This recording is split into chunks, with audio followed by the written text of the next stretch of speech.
Hey guys, it's been over 6 months, so I figured it was time to give you a little bit of feedback and a review on the XTRONS head unit that I've had in this E39 M5, and also show you the one I'm upgrading to. First off, this unit looks spectacular in the car here. I think it really gives a nice modern touch to the E39 series of vehicles, and everything has been working well.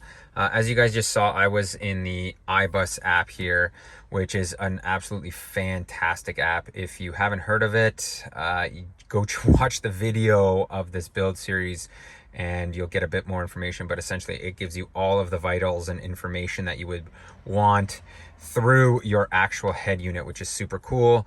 I've had no issues with Bluetooth on this thing. I've used YouTube on here a bunch of times and everything works really well. So all in all, I have zero complaints about this head unit. The one thing I would say, if I could make a suggestion to XTRONS, would be to put an actual rotary knob here for volume. That's a personal preference for me. That's what I would like. But otherwise, this unit is very, very cool. So let me show you now what I'm upgrading to.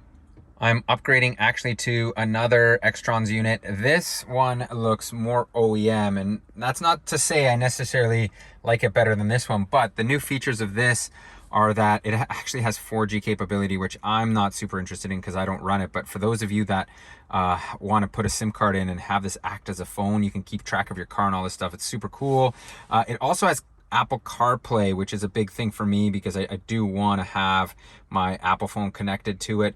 And on top of that, this thing has the fastest processor out there. I think it's like a 2.5 gigahertz octa-core processor. So it means it's going to have the fastest boot time possible out there. Most importantly though, this will still work with the DSP in this vehicle. And I know a lot of you with E39s have that issue where these aftermarket head units don't work with DSP. Both of these do work, thankfully, with that iBus app. So let's just go like this. I'm gonna put this down here. I'm gonna snap my fingers and we'll have this installed. And there it is.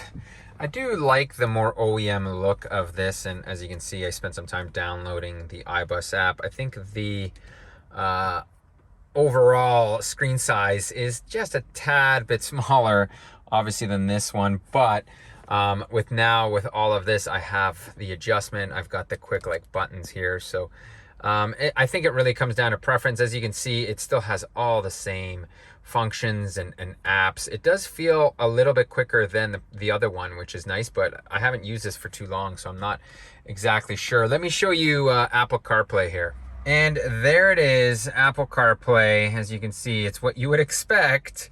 It is there, so I'm excited to start using it. So that is it for this quick video. I will try to follow up in about 6 months again to let you know how this one's working.